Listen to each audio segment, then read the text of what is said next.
My name is Kingston Reif, and I'm the Director for Disarmament and Threat Reduction Policy at the Arms Control Association.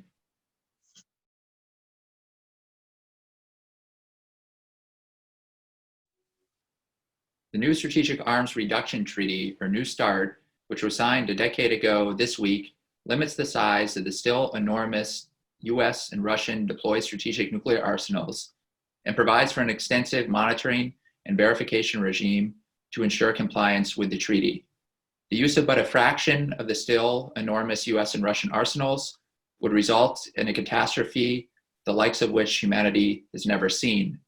New START is slated to expire in less than a year in February 2021, unless the US and Russian presidents agree to extend the treaty by up to 5 years.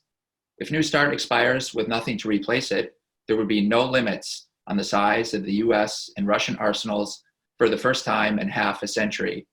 The risk of unconstrained nuclear competition and even more fraught bilateral relations would grow. As a global pandemic ravages the nation and the world, we can ill afford to lose the only remaining limits on the world's two largest nuclear arsenals, which would open the door to an arms race.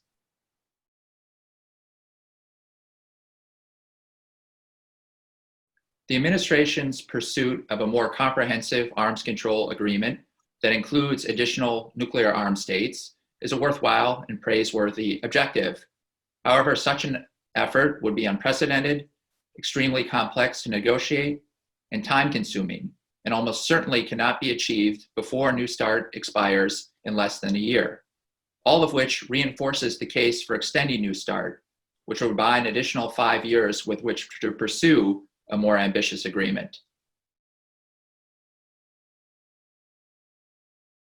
The future of New START hangs in the balance. It is important that members of Congress hear from their constituents about the importance of extending New START. You can take action by going to our website, armscontrol.org/takeaction, and encourage your member of Congress to support existing bipartisan legislation in the Senate and the House calling on the President to extend New START. Thanks for your support. Stay healthy and stay safe.